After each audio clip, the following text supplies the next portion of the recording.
Hello and welcome to Shield's Rest. I'm True, I'm Mendy. and we're a group of friends that just absolutely love tabletop RPGs, and we wanted to add one more into our repertoire here. So, I don't know if you all saw, but we just started a Star Wars campaign with a group of friends I was deployed with, and we wanted to kind of bring in a little bit more for the Genesys system. And this is going to be a video about how you create a character, whether that's D&D based or Daggerheart based, and you want to bring it over to something that gives you a lot more versatility, the Genesys system is how you can do that, and we want to show you how you can. So to start off with, Mendy, why don't you go ahead and tell us what your character concept is for this particular build? Yeah, absolutely true. And going into this, I know very, very little about this new system, so I'm going in blind. So you as a viewer, just think of this as you starting out your first character in the system, because that is exactly where I am. But True, kind of what I wanted to do here is pay homage to an old character that I used to play by the name of Bren the Lander. Hell yeah. He was a bard in the world set in Eberron by D&D. He's quick with his words. He's very deceptive, very, very charming. But not only is he also powerful with magic, he's just as powerful with his sword. So I'm kind of wanting to go like a sword and or not a sword and board kind of guy, but like kind of a Gish character here, where I can dish out those spells, but I can also handle a one-on-one melee combat, and trying to get prices a little bit lower whenever we visit the store. Absolutely. Okay. Well, excellent. Then the way we're going to work this, so right now we are going to use RPG Sessions, which is an online tool for the Genesys system. And as you can see already in my library is basically one of the beginner game characters called 41 Vex. I've also built a little bit of a fighter in here just because I'm trying to use this site a little bit more. I was primarily using Tabletop Simulator, and because they've got all the character sheets in there, but this is one of those things that makes it a little bit easier when you don't want to keep moving your camera around on Tabletop Simulator. So we're going to just click on New. So once we're under Library and we click New, we get into Characters. And it's going to kind of give you this little beginner screen because it wants to know what kind of game you're trying to play. Because there's so many different types, it wants to narrow it down. So we're going to go ahead and narrow it down to Realms of Terrinoth. This is going to be the baseline for what we're using, which is kind of their medieval fantasy kind of version that they have. They obviously have different sci-fi ones, Age of Rebellion for Star Wars, as well as Edge of the Empire, Force and Destiny. They get into a lot of other ones like Tron, Shadows of the Beanstalk. Like, they got some weird ones in here, but so yeah, anywho, don't get too confused, just go for Realms of Terrinoth. That's what we're looking for here, and obviously we are trying to make a player character. So we're just going to name this as Mendy's Bard here. Yeah, true. As I was kind of like fumbling through the website, I'm like, man, they got a lot of like worlds in here already. I was actually kind of surprised and impressed. They do have a lot, and I keep looking for them to expand what they can do, but I think because Genesys System is such an unknown, basically game system to use, because it's so versatile and nothing narrowed down, like it's a tool, it's not necessarily something that's already built for you. You kind of build it yourself. People kind of shy away from it. Yeah. And we're going to go ahead and use the Star Wars dice because that's kind of what we know already. We know the symbols on it. Because as you'll see, the dice are a bit different. It's not your typical D20 system. So let's see. That's true. Like I said, we're making a player character, and then we're going to go ahead and throw in obligation, morality, and duty in here. It just helps expand upon what your character could possibly be, whether they are dutiful to a faction, whether they have some morality that they like to explore, whether that's divine or maybe something a little bit more close to their heart. And then obligation is something that tends to be a fun mechanic for the GM as well as the player, because the player doesn't know when these things are going to come up, whereas the GM, when it finally does happen, when you roll the right number, it can just spell so much more interesting moments for not only your players as a whole, but also particular characters. So we're going to go ahead and do that, and then we'll just hit create. So now we get in here and we've got essentially a blank character sheet. Now, obviously, you got to have the books for this, and so we are going to be using partially Realms of Terrinoth as well as things that I've added on top, things that I've liked from Dungeons and Dragons, things I've liked from Daggerheart, that we're just going to go ahead and add in here, but we're going to stick to their system of things. So to start off with, the first thing that's the most important thing is to choose what sort of race you're going to be. Whether that's a human, whether that's a dwarf, or a gnome of some kind, does not matter what race you choose. Just starting off with that is going to be what determines your characteristics, because at character creation, you only have one chance to up these bad boys, so you have to do it at character creation. So that tends to be where most people spend their XP. So, Mendy, what race are you going with here?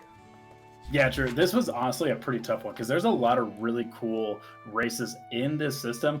I like the variation of elves that they have, the lowborn and the highborn elves. I thought those were pretty cool.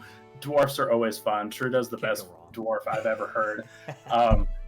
I wanted to go orc simply because it'd be fun, but I can't pay homage to Bren in that system. So I kind of kept it simple here, True, and I just went your classic human. Jack of all trades, master of none. I love it. So humans start out with 2 across the board, which is exactly what you see here. And they do actually start out with more XP than most of the races out there because they start out with so little in their traits, because they're not super beefy like dwarves, and they're not super nimble in the agility side like elves are. Yeah, it's definitely the most customizable race from what I've gathered up to this point.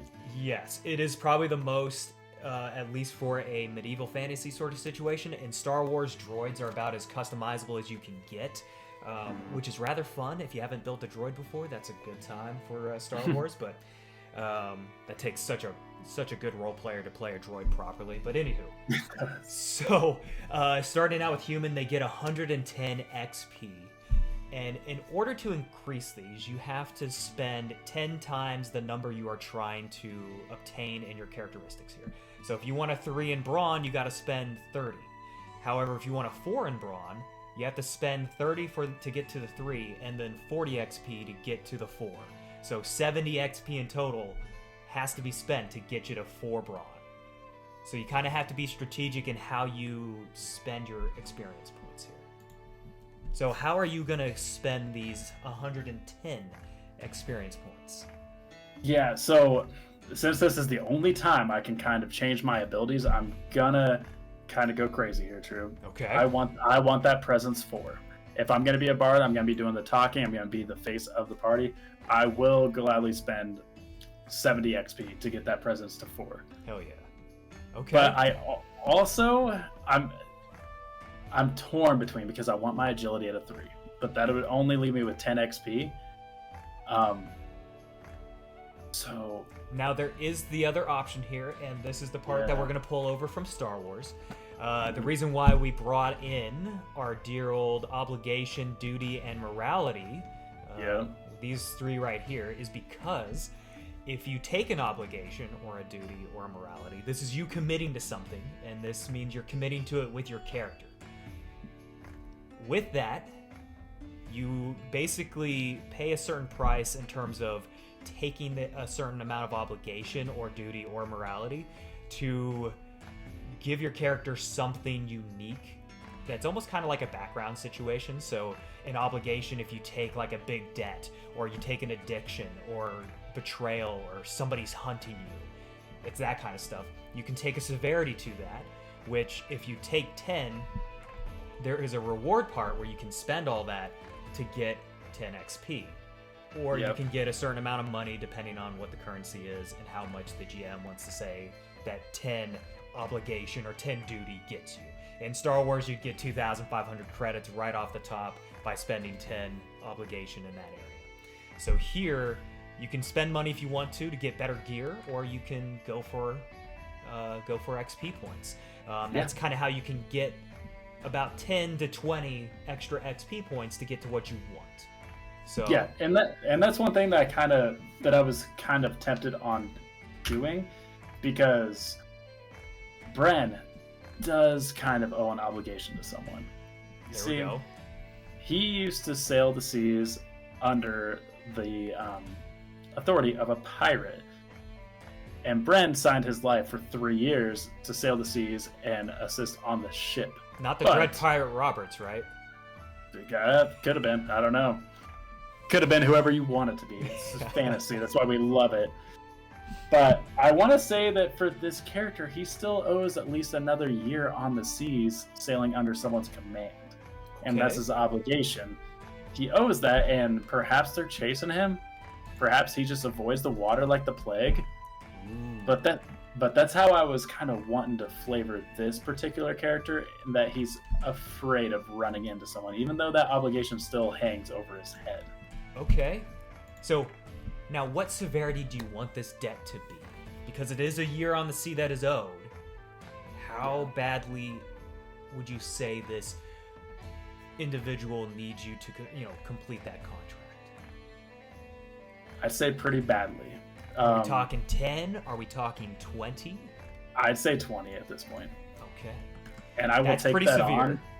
That's pretty severe. I will take that on, and that's just a beautiful part of this game to actually roleplay that out with your GM for this. And, have your GM write you a whole story about someone's trying to hunt you down. Why is Bren so afraid of water? Yeah. I like that. And we're going to go ahead and make it the Dread Pirate Roberts, because why not? Okay. That works. So then we're going to go ahead and hit save. So now that shows up, and it gives you a possibility for being triggered. Now this is all dependent upon the beginning of the session and the rolls that the GM makes. We're not going to worry about that here, and we're not going to go into it here. However, this basically gets added in with all your other players. And so if everybody, let's say you have 4 players and everybody takes 20 for their obligation, they're sitting at an 80.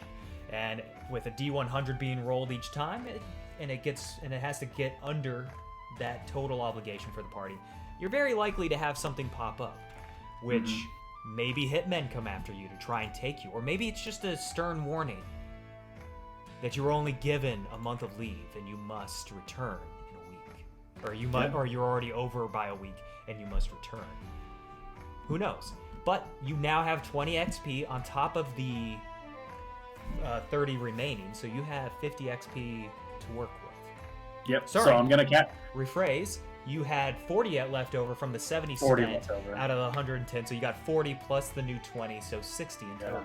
Yeah, I'm sitting at 60 right now. So what I'm gonna do, I'm gonna spend half of that to get my agility up to 3. Okay, agility to 3. There we are. Just want a chance. I am gonna be wielding a sword. I don't want to just be a one-trick pony casting spells. I want to be able to deal some hand-to-hand combat. Absolutely. So with that, brawn is generally what's used. However, there is a talent that comes into play where it's called finesse, and essentially it allows you to switch out your brawn skill with melee weapons for your agility skill. So that'll come into play a little bit later, but it's a good setup. And that's exactly as we should be playing it here. So for the other 30 XP, let's go ahead and table that for right now, and let's go ahead and get into your career, because that'll show us what skills you do have at your disposal that are career skills, and then which ones will be non-career skills. So you can kind of see where you're going to get a little bit of a cheaper price on spending your XP by comparison to some of the others. So for the career, you chose Bard, right? Yep. So with Bard, we kind of already went through here real quick to just kind of add in these things because we knew you were going to go with a Bard. So what that looks like is with these check marks. So first things first, what we do is we hit this little pencil over here on the right side, and we go ahead and check off these boxes that are on the left side of the skill names. And so we already went ahead and did that for the career and the specialization, because he chose Bard and then he chose College of Valor, because we're making this a kind of D&D conversion for a quick second. So the career skills are as such. So he has a magic skill of verse that's checked off, knowledge skills, as well as social, combat, and general. And then we already went through and picked out the 4 free ranks that you get in your career skills, which he chose Charm, Verse, Streetwise, and Cool. Cool acts as your initiative in the Genesys system, so it's always good to have a nice solid level in your cool skill, particularly if you care about going first. But if you don't worry about it. Now for his specialization, for the remaining skills that are sitting here, he went ahead and chose 2 free ones in his specialization, being melee light and let's see here, perception. So yeah, that's kind of how you choose that. And so all you got to do is just click on these, and then that'll make it show in the table here, or in your skills table, where you now are rolling with a yellow proficiency die. Green is just your traits, and then yellow replaces that particular trait with a proficiency. So always nice. It goes from basically rolling a D8 to a D12. Really can't go wrong. But that's kind of how the career skills and the specialization skills kick out. Now, the great part about this is with that 30 XP, how did you spend the 30 XP? The 30 remaining over, so I definitely wanted to get my charm up a little bit more. So I'm going to spend 10 to increase that to like tier 2 there. Right, which with career skills, when you spend to increase your ranks in that career skill, it's only 5 times the rank. So if you get the first rank, let's say he grabs the first rank in coordination, because he is currently showing without having a rank in there, he gets to spend only 5 XP to do it.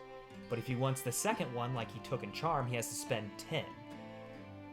So when he went for deception here, right, because you went for deception, and because I'm also going to increase my deception to 2. Yep. And how much did you end up having to spend there? I ended up having to spend another 15 there. Yep, another 15 because you had to buy the first one and then you had to buy the second one. So 5 and then 10. It's just simple math here. You get your 15 now. And then with the leftover one, where did you throw in the other 5 XP at? I think I will take athletics because it's going to be one of those things too. He's going to be using a sword. I don't know how often this is going to come into play, like how often this roll is going to happen, but I do want to be a little athletic here. I mean, he spent time on the seas. He's a little scrappy. Yeah, exactly. And that's the thing here. That's the one thing that you're going to be missing, and this is where D&D, I think, really does a good job of having backgrounds, and they actually increase what happens for your character. But the problem is that people generally try to min-max, whereas here, you're allowed to min-max, and all you do is you use your obligation or duty or morality to kind of get that versatile XP or money coming into play, and you get to choose how that plays out for you. And you just get a fun little possible thing to tack you later, maybe, or to come into play where you're like your family now wants you to owe money, like needs your help for something. Who knows? So it's a very versatile system that allows you to kind of choose how you as the player and even you as the GM want to bring this story and this character and these NPCs about. And that's what I think I love so much about this system. So, with the XP out of the way, and the career picked, and the career skills taken and marked, everything is looking good. Your magic skill is looking crazy good. Being able to roll 4 dice is going to be so nice. So, we got your characteristics and everything. That means we can actually go back to your race, to being a human, real quick. Because there's a few things that we haven't covered. Because it wasn't super natural to cover it too soon yet. So now that we've already been through your character, your trait increases, we now can go ahead and add in your wound thresholds. And wound threshold for humans are determined by 10 plus whatever the brawn level is. So he will have a 12 for his threshold. And we'll go ahead and mark the current as 12.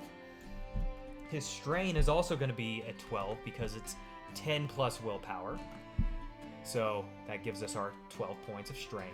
And these two I have found very enjoyable to use, to have the difference between what is your physical wounds and then strain being what is your mental and internal physical state.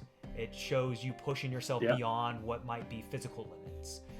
So that's where strain's going to come into play, and it is such a fun resource to utilize, which you'll eventually see as we play through our Star Wars campaign, and if we do bring this to our tabletop for whether that's told if we're still kind of deciding between this and Daggerheart, you may be able to see that play out there, which is a lot of fun. So now for the last bit of this for your race, we have a special little thing where humans start out with 2 free ranks in any non-career skill. So you can choose where you spend it. You can take you can take basically 1 in 2 different skills, or you can take 2 in 1 non-career skill. How do you want to do this? Yeah, so I was sitting there and I was kind of thinking, looking through these, and I was wondering what might be the best. I was gonna go ahead and just pick up some stealth. You don't want to be the least stealthy person in the party ever. Absolutely. So I went ahead and picked that up, and as fun as riding sounds for this character, I don't see myself having like a mount that often. Okay. Let me put this out there as well. You can't train in any of the magic skills other than what your career allows you to. So don't look at any of those at the moment. There are talents later that you can pick up that will allow you to get into arcane or divine, primal, or runes. So yeah, not sure. Could you tell me what like a vigilance check would really mean if you were to have me do this? I'm so glad you asked, because there are a few skills in here that any D&D player is going to be like, I'm sorry, what now? Vigilance and resilience are going to be your main ones that I think all D&D players are not really going to know. So resilience is basically your con save. It's a way of resisting poison.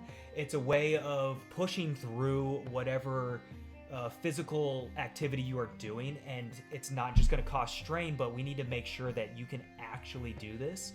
So especially if you've been running for a while, and we want to make sure that, okay, yeah, you've been basically flat out running for like 10 minutes. Not very many people can actually do that. Go ahead and give me a hard resilience check, and we'll test and see how that is.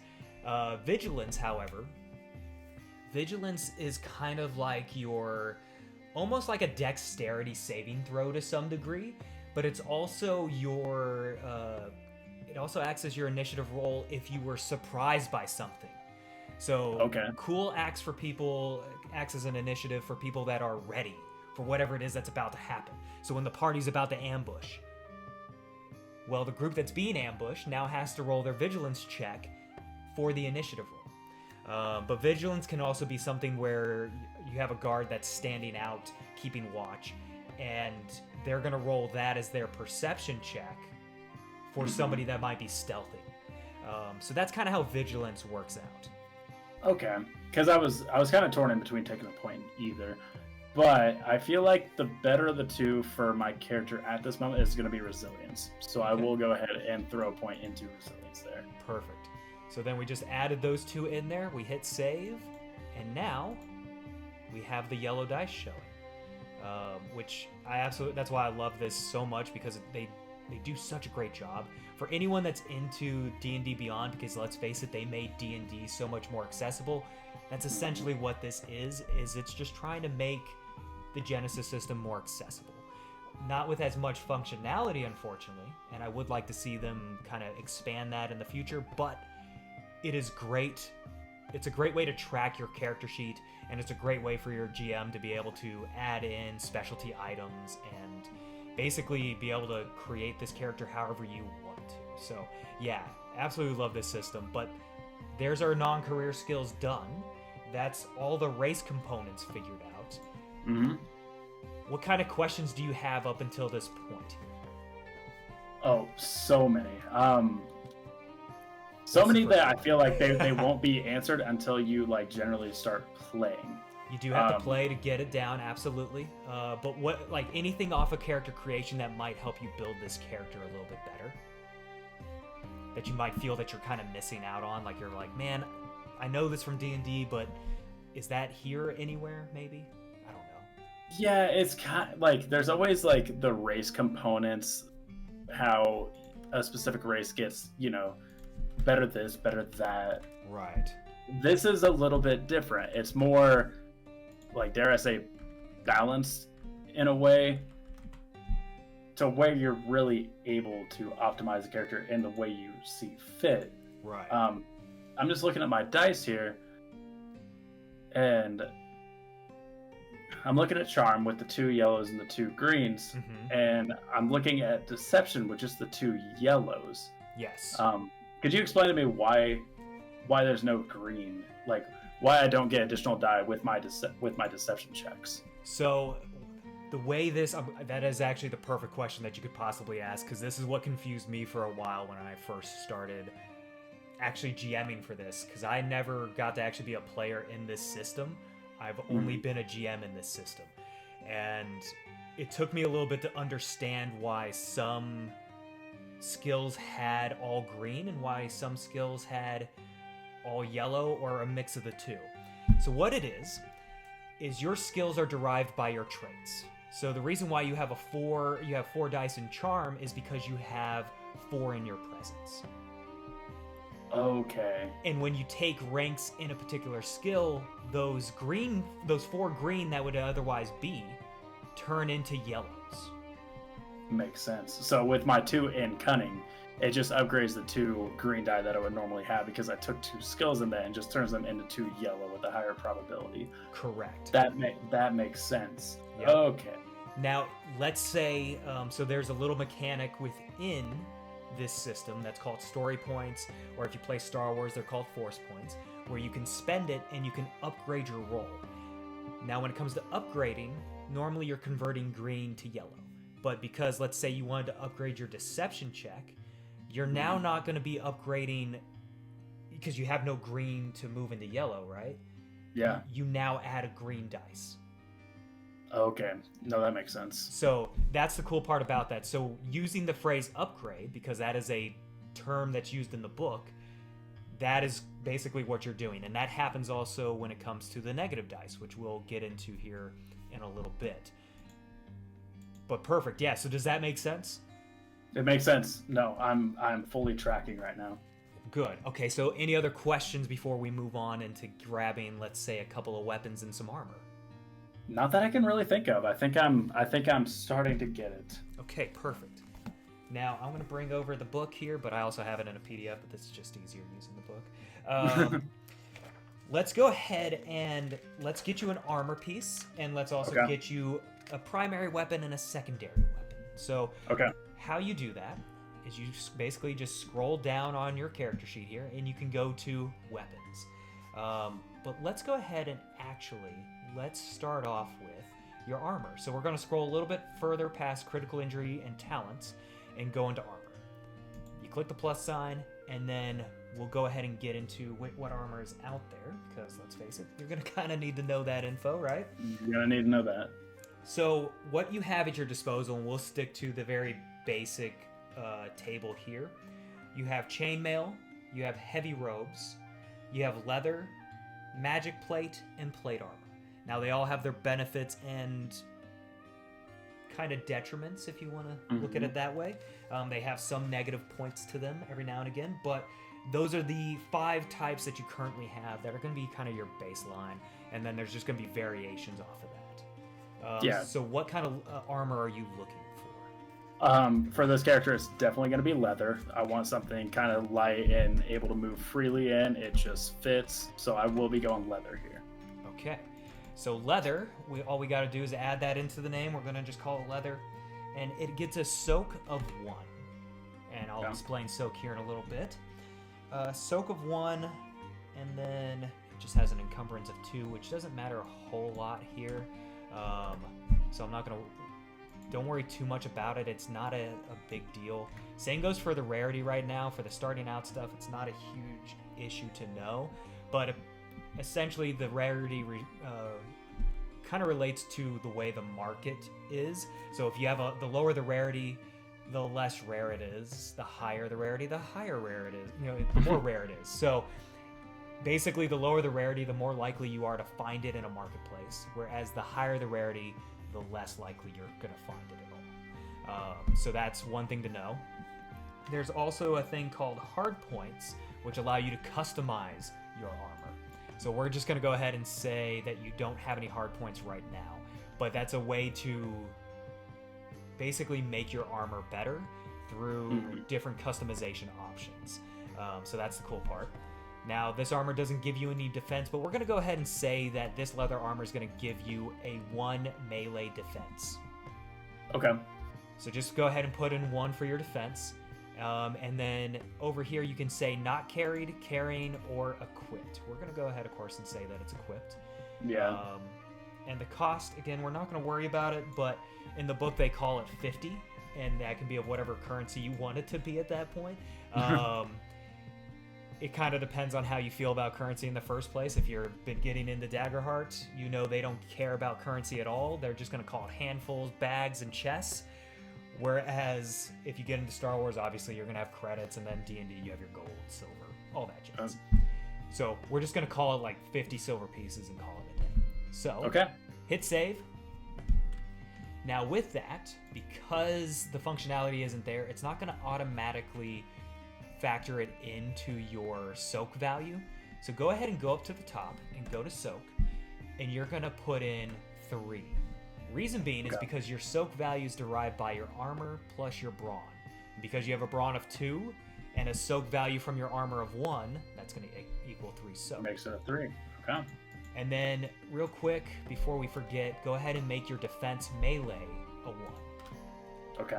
So what this does is the defense melee, essentially any melee attack that is being whatever combat check that comes through on you, they now have to add in a black setback dice to their roll. So it has a possibility of decreasing the severity of their roll, whether that's a total miss, whether that's just decreasing the amount of successes or advantages that they get.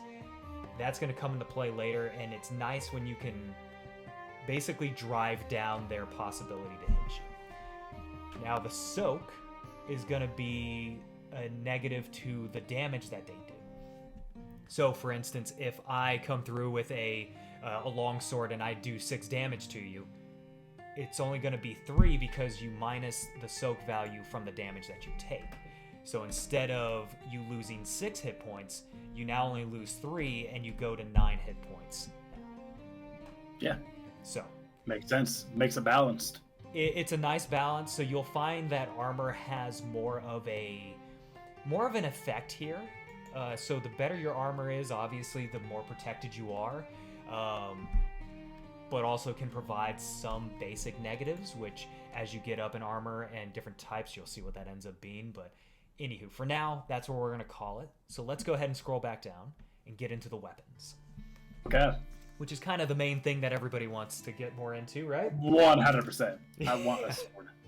So what we have here for melee weapons, and we're going to go ahead and just use the basic table that they have here, although the melee weapons are so vast, it's insane, which is why we're going to stick to a very focused view.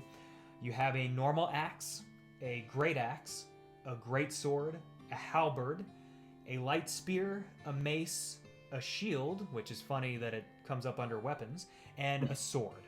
Now, the shield gives you some defensive capabilities, obviously, because it is a shield, but you can use it as a weapon. It can be used to shield bash, so that's perfectly fine.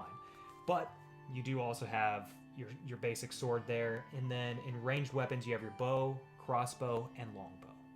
So you said he was going to be kind of more of a melee kind of character, so what kind of weapons are you thinking that he's going to be using? I mean, the only one that really seems fit, and I'm sorry for being so copy and paste boring here, but I'm just going to go sword. Okay, no problem. It makes the most sense for the character that I have in mind. So this is where the fun kind of comes into play here, because when you hit the add button and you go ahead and obviously name it as sword, you get to choose the skill that it's going to be used. That's going to be used for this. So different weapons are going to have different skills that are used. In this particular case, it's going to be the melee light. Whoops, I accidentally picked melee heavy. So melee light. So there's a difference between melee heavy and melee light. Obviously, your larger weapons are going to be heavy. It's heavy, the way to think about it is melee heavy is for anything that requires 2 hands. Okay. Whereas your melee light is for anything that requires just a 1 hand. Okay. So your daggers, your basic axes, your swords, your mace. Whereas a spear and a halberd and all that, a normal spear, mind you, is going to be a heavy melee. But a light spear is just going to be a melee light because it can be used with one hand. So things to think about. But let's see here. So that's going to be 3 damage, and it's going to be plus your brawn. So starting out, it'll be plus your brawn. But later on, when you get into the talents, it'll become plus your agility. So instead of throwing that in there, it'll start deriving from agility, which will be really nice for you because you have a 3 in it. So yeah, be good to start using that. And now you have what's called a crit rating here. Most D&D folks are looking for the D20. In Genesys system, you're looking for enough advantage to spend on a critical hit, or to roll what's called a triumph. And so the triumph is basically like rolling a D20. But if you have enough advantage, you can basically get a critical hit on whoever your adversary is. And there's a whole table that goes into it. Critical is it's not really plussing up the damage, but what it's doing is it's basically providing a very severe negative to whoever your adversary is. So whether they're disoriented, whether they're bleeding and now they're losing hit points every round, doesn't matter what it is. Could be that they lost a limb. It depends on the severity of the critical hit, which you'll see when you actually play and you get your first critical. But yeah, so that's what that is. And so the critical rating here is of 2, which means it needs 2 advantage to trigger.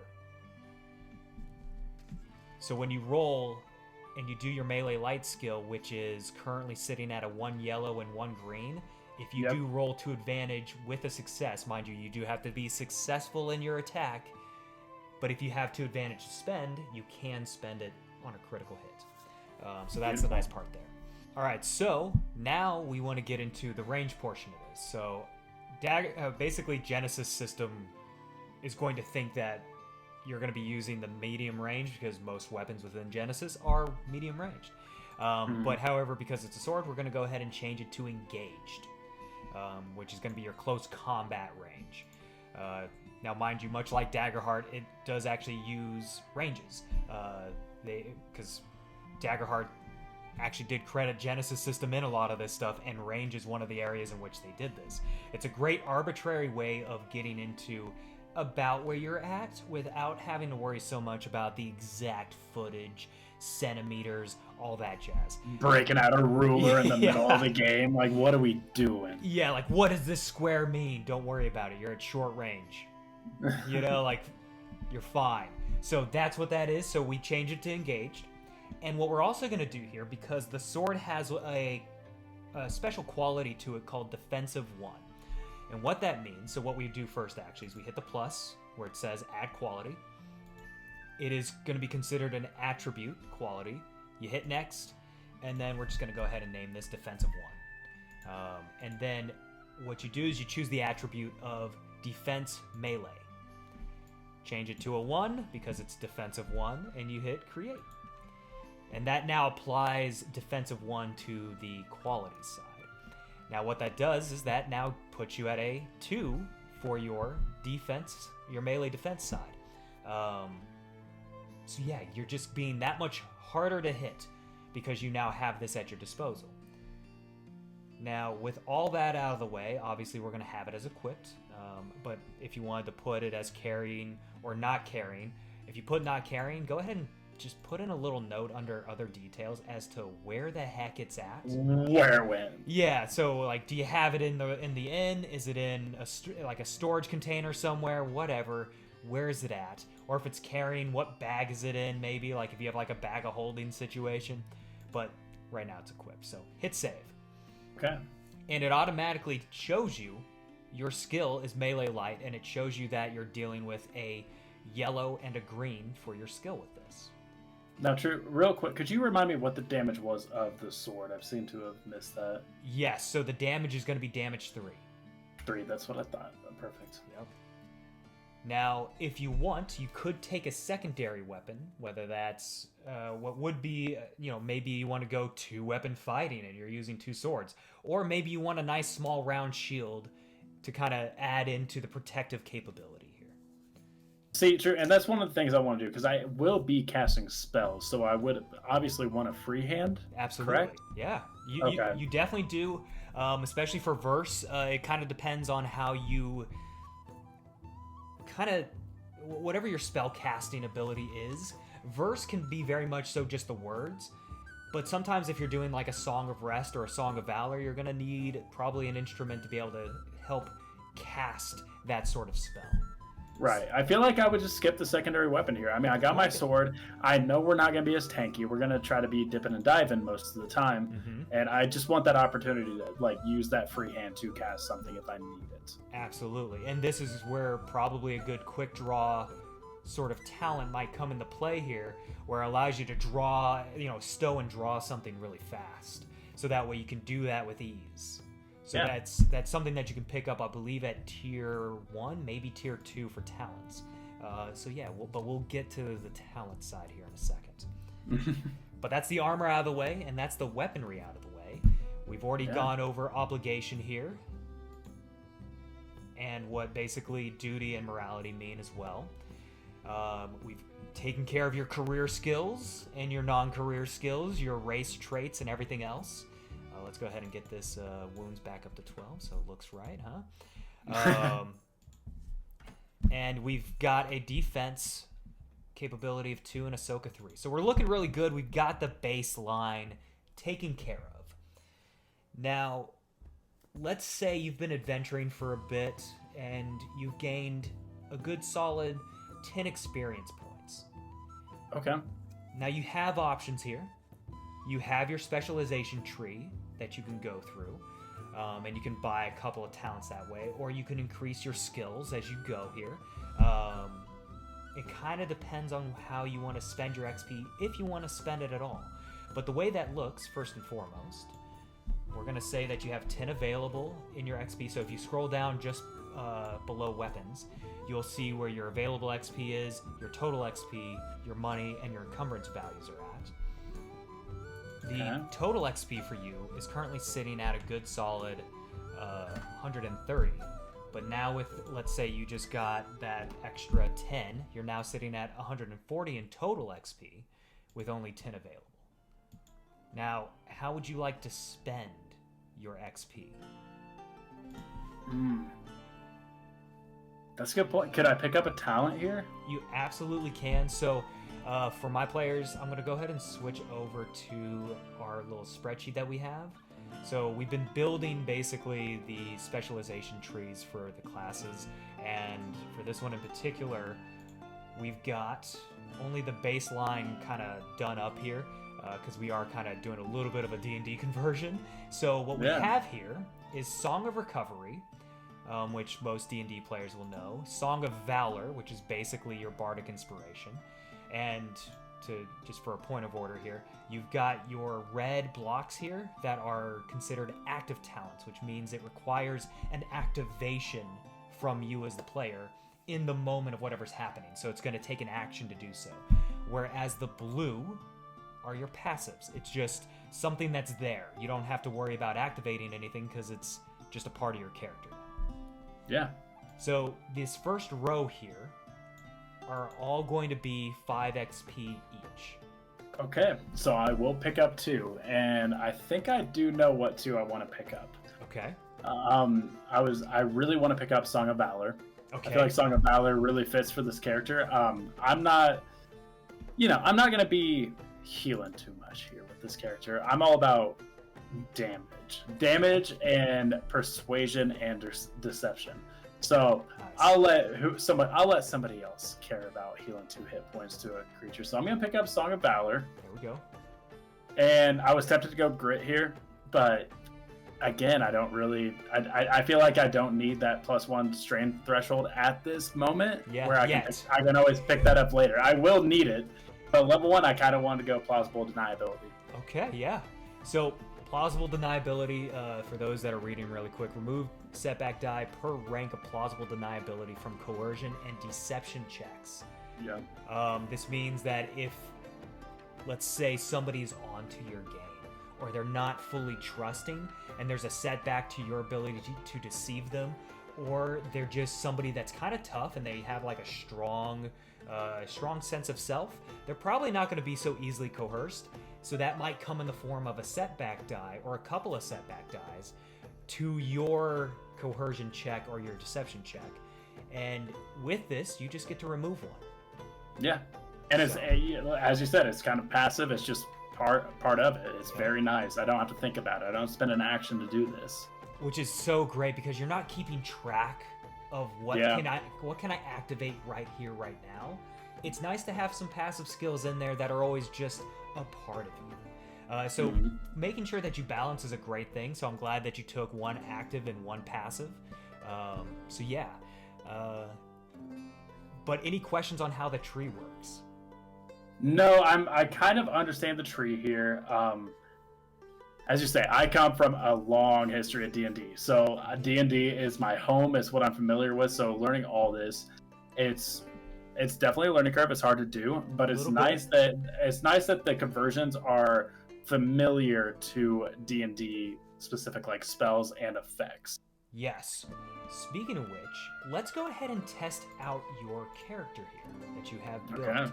I kind of want to pitch you up against, let's kind of pull a scene from The Witcher that I always kind of love the idea of, but we'll make this a little more menacing. Okay. So let's just say that you're on the road and you're going in between towns, and you kind of heard about how there's this creature that's been kind of terrorizing the local travelers, especially for anyone who kind of wanders off the path even for a little bit, anyone who rests in this particular area. And you yourself, here in the brush, just off to the, probably about at medium range currently, a kind of heavy breathing, and then this large bestial creature kind of rises out of this kind of like tall grass, looking at you mean. No weapons, just pure claws and fangs. Hairy as all get out, standing upright and looking like he's about to charge. Go ahead and roll a cool check for me. Okay. So let's actually go ahead and move this character here. Let's see here. Nope, we're not trying to clone, my bad. Back to library. So here we are, into games. So I'm gonna go ahead and pull this over into our test server here real quick. I'll go ahead and bring in Bren. Bring him up. So what I have here is essentially the campaign section. And what it allows you to do, as you can kind of see by our little tests here on the right side, just for shizes and giggles here, are the dice being rolled. So we're going to go ahead and go to the bottom left here where there's the dice. And this allows you to basically pull up and create your dice pool. You, the player, actually get to create the dice pool, and I, the GM, tell you what the difficulty is. So, what is it that you... so let's actually first start off with the cool skill, like I said. So all you got to do is click on the skill that you would like to use. So here we're obviously going to use cool. So you just click on it. It pulls it up immediately. Now with the initiative roll, there are no difficulty dice that need to be basically brought into the pool. You're just going to roll straight, and then I'm going to roll straight for the attacking creature. So we're going to go ahead and roll as Bren here. And you'll see the result here. So 1 success, 2 advantage. It kind of reads out the symbols for you, so you don't have to bother with trying to figure out how this all works. What they mean, yeah. It's a little confusing at first, especially as a new player. But it doesn't mean you shouldn't learn the symbols and try and get that down, because you never know when you're going to be dealing with physical dice. Because if we ever finally get back into one place again like we used to be, we're going to be using real dice again. So, you know. So you got 1 success, 2 advantage. And the way that works out for initiative is that means your successes count as a whole number, so you're 1, and your advantages count as a point, a decimal here. So it's going to be 1.2 that you've rolled. Now I'm going to go ahead and roll for the beast creature here, and he only has a 2 in cool. So I'm going to go ahead and roll as the GM here, and this is going to be his roll. So he also got 1 success, 2 advantage. So both are sitting at a 1.2. We're just going to go ahead and say that the players go first on this one. We're not going to worry about doing any determining factors. So, Bren, what is it that you're trying to do here? Because you've got this creature at medium range right now. Yeah, if I'm at medium range and it looks the way that it does, all hairy like you described, I'll be casting a spell here. Ooh, okay. Yeah. All right, so what spell are you casting here? I'm going to do Acid Splash, I do believe. Acid Splash, okay, I like it. That is the main one that we have currently built here. So yes, Acid Splash. So make an easy spellcast roll. So, just for the sake, because I'm driving the screen right now, I'm going to go ahead and do exactly that. So we're going to go ahead and do the easy spellcast roll. So let me move this out of the way. So Verse is your skill, your spellcasting skill. So we click on it, and because this is an easy, we just add in 1 purple. Literally says it right there, easy. So now we roll, because there's nothing here that's going to be a setback. You're right there, right at range, no problem. So we go ahead and roll here, and we get 6 success. Oh my gosh. So that's pretty good. That's really good, because what happens here is with the spell, let's see here. On a success, you create a bulb of acid. Anyone who's played D&D kind of already knows this, but the difference here is that, let's see here, you do 4 damage plus any uncanceled success. So you have 6 success and 4 damage added onto it, makes it 10 damage in total.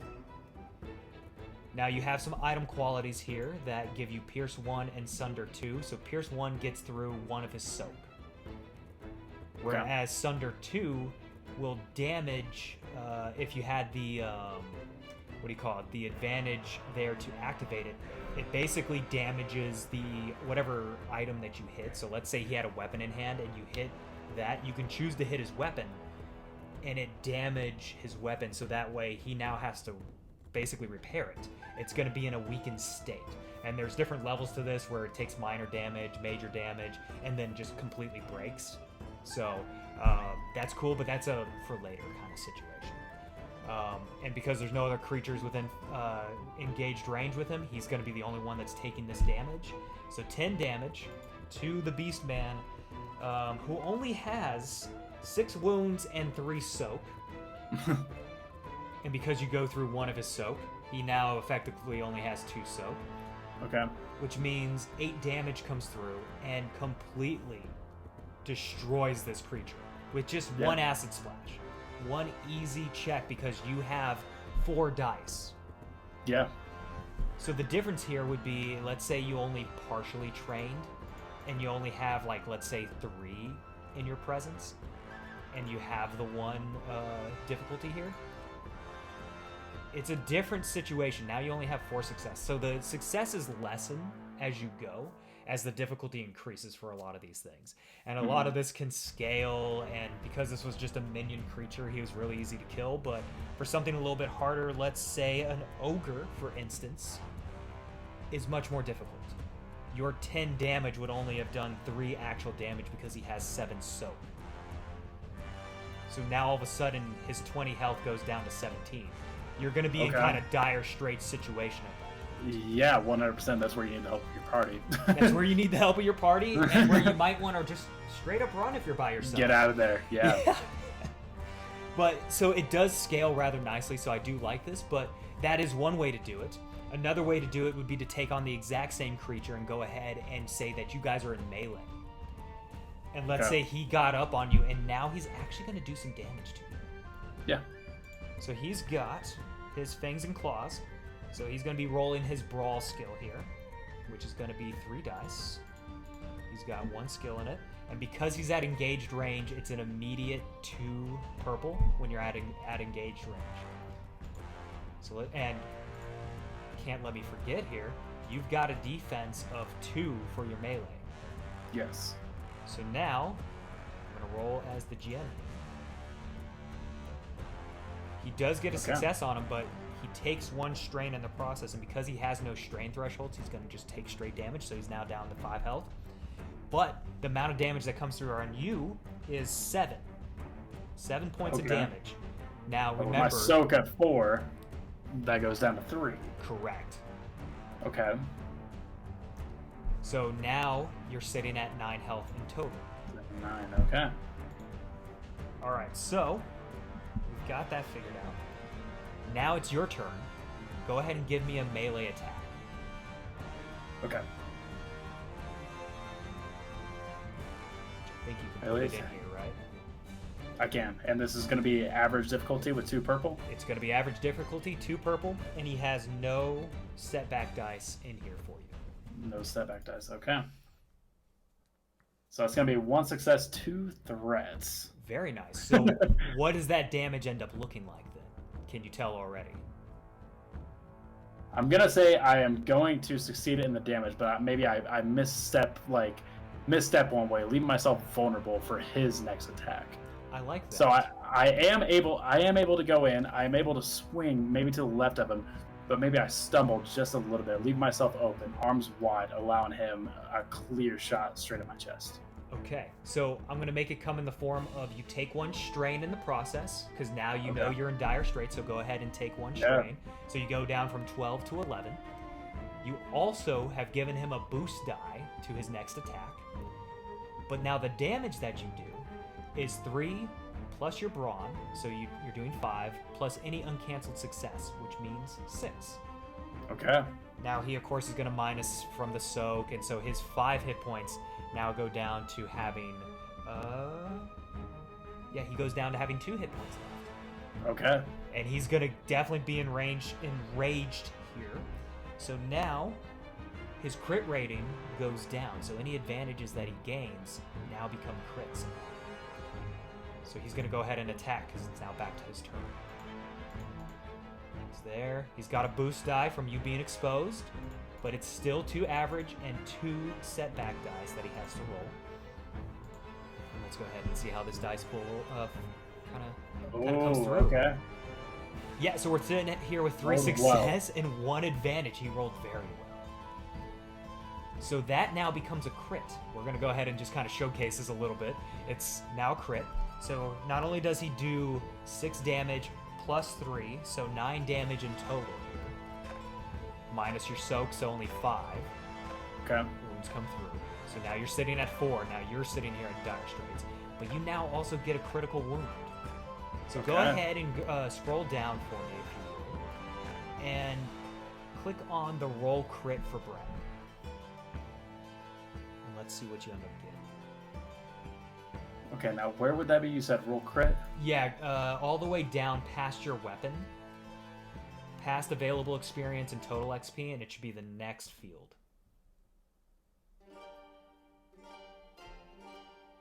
I actually don't think it's going to let me roll that. True? Oh, do I have to roll it? Okay. I believe you have to roll that one. Then I will go ahead and roll it real quick. Boom. Yeah. Okay, so you got bowled over. The target is knocked prone and suffers 1 strain. So the way he just smashes you over, because you were already off kilter a little bit, you were already exposed, misstepped. Right. All he had to do was hit you with a good solid backhand, and it just threw you. So you're now prone, and go ahead and mark that 1 strain if you would.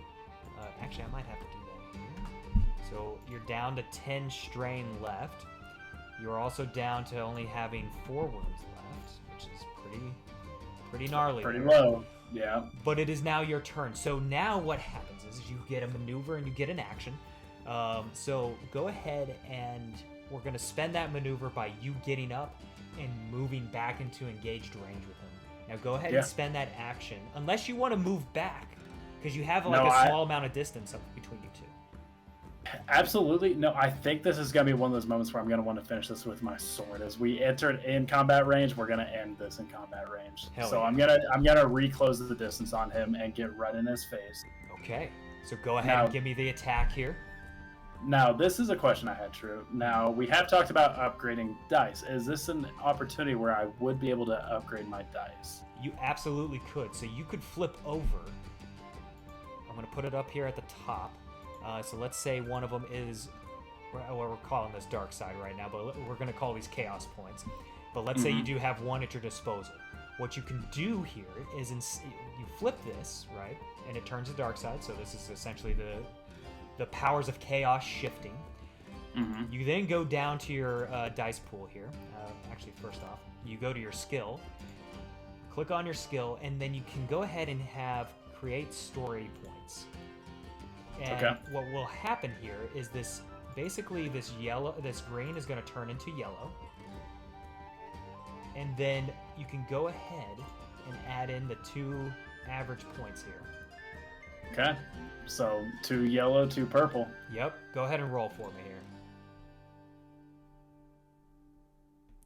Ooh. Oh. Okay, so you fail miserably at this point. Like, you just complete swing and a miss, but the advantage here can be used in different ways. So what you can do is you can give yourself a boost on the next attack roll by spending 1 advantage.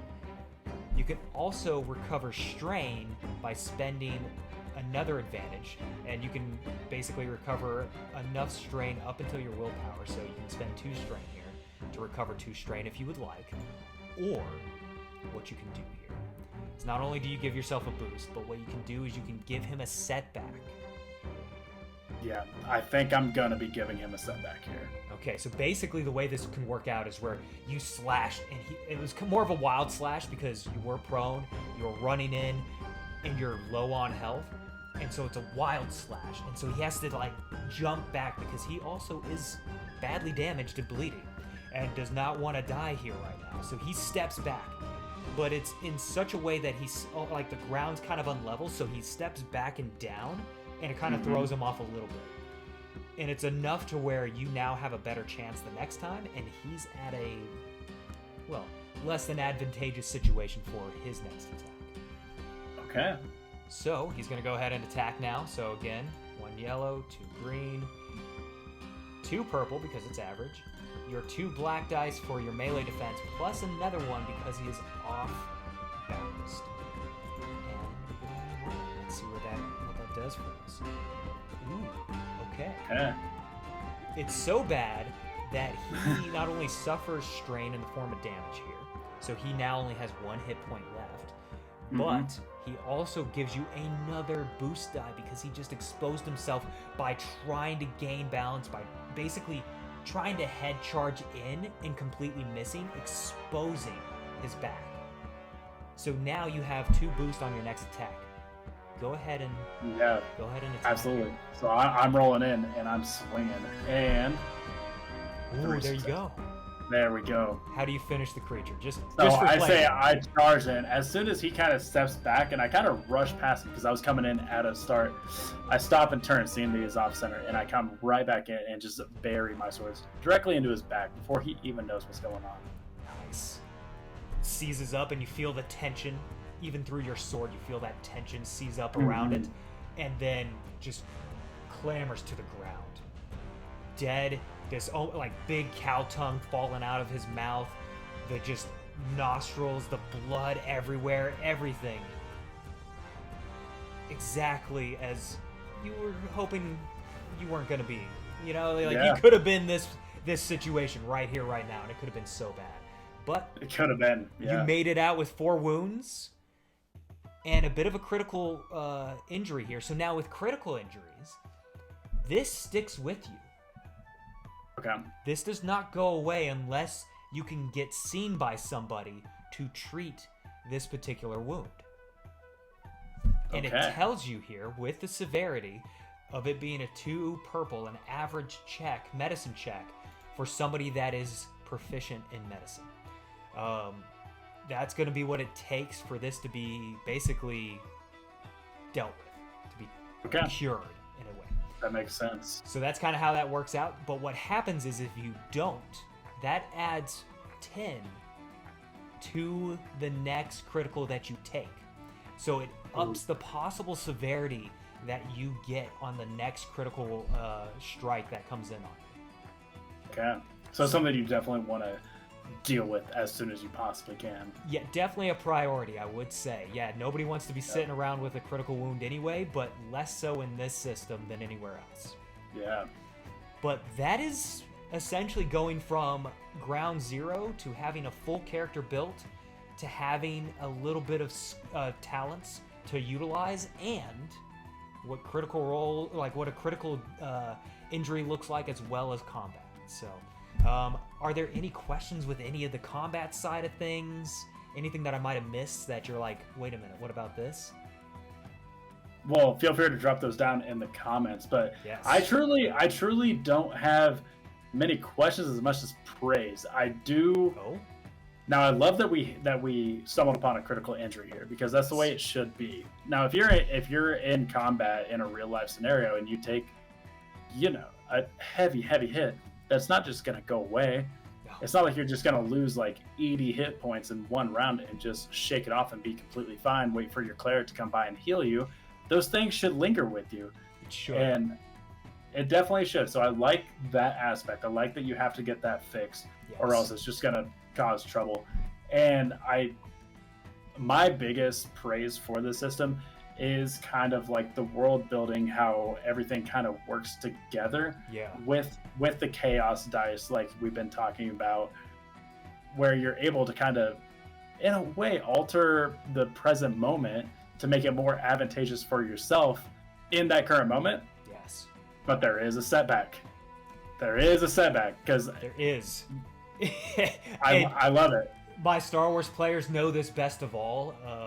Yeah. They tried to hoard as much of their force points as possible, because I also get to use these points. The more Yes. points that are, basically, we're going to call this dark side, but in what we're going to be doing for Told, if it's going to be chaos points, the more chaos points I have to utilize means I get to influence the threads around the world, basically coming together for not necessarily evil, but to disrupt the party in different ways for evil purposes, absolutely, for nefarious plans to take place, where there might be more minions than the players would have otherwise dealt with because I spent some of these tokens. Or might come in the way that, you know what, I'm going to go ahead and downgrade your roll, so that way instead of a purple, it becomes a red, or it becomes an extra purple on top of everything else. So And it allows me to do so much more with this. absolutely, and correct me if I'm wrong, True, but you could spend these in any circumstance. Say you're talking to a lord or lady trying to gain some leverage in the town, Can. and the players have just been cashing in all these points to add hope to their roll. You can use those against them in a very bad way. Yeah. So that's what I like about it. It's that every single roll has the ability to impact the world. Yes. That's a really cool aspect of this game, which, I mean, not that I can think of, but no other tabletop role-playing game has this. No, Daggerheart has come close. They're close. But they're not quite there. And Yeah. as you can see with the duality dice that they do in Daggerheart, it's similar to what basically they pulled over from Genesys here, where there are basically counter dice. You have your proficiency dice, and you have your challenge dice, which are going to be the red ones. You have your ability dice, which are the green, and then you have your purple difficulty dice. And there's counters to all of this.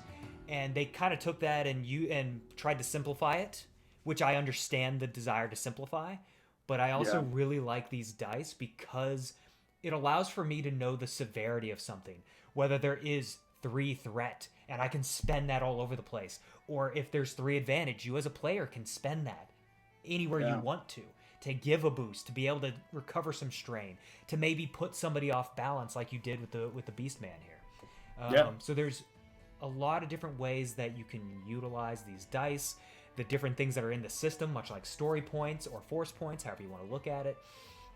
There's a lot that you can do here, and it just kind of depends on what you want. And that's what I love about this. It's what you as a player and you as the GM want to do. Yeah, absolutely true. I have nothing but high praise to say about the Genesys system. I think it might be the most slept on tabletop role-playing game there is, the system. Not many people are talking about it, but hopefully this video will reach the right audience and get people to talk about it, because it is very balanced, it's very customizable, it's very fun, and I mean, you're rolling more dice than you do in D&D, so if your thing is rolling dice, here you are. here you are. You're in it.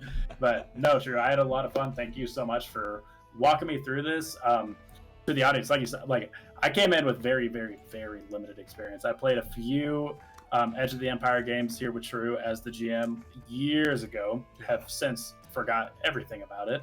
So it was really nice to kind of start fresh, build a character that I've always wanted to play. Bren, that's my guy. But no, I appreciate it, Drew. This is fun. Yeah, thank you for going through this and being the main test guinea pig with this, especially for out of the main group that we have for our guys. So for everyone else, we're gonna try and get other members of the group through here to kind of create characters, so that way you can kind of see what it is that they look for, what they're trying to do, and maybe that's going to be one of the things that we end up doing. I've got to gauge the excitement for the team here, which one they want to go with. It's kind of a crapshoot between whether we go with the Genesys system or Daggerheart. So yeah, stay tuned for that, because we do want to get another little campaign rolled up here on the channel, so that way we've got different systems being used. But if there's anything that you want to know more about, if you want me to go through and do more of like a rules sort of situation with the Genesys system, and not just Star Wars obviously, but how can you better build a campaign within the Genesys system, because it is very much so a tool and not a legitimate recipe that you have to follow, let me know. Please put that in the comments. Let me know what we can what I can do to kind of help you out in terms of understanding the system better, because I've been in this for many years, and I think I believe anyway, I found a balance between being by the rules and also having a lot of fun by kind of shirking some of those rules. So that's how our group plays. That is how our group plays. It's not necessarily by the rules, but no, primarily. Yeah. So, but hey, until the next video, thank you for stopping by. Please give us a like and subscribe. It's the most easiest thing you can do to support this channel. It's about as free as it gets for you guys. But that way you can stay tuned for more content from us.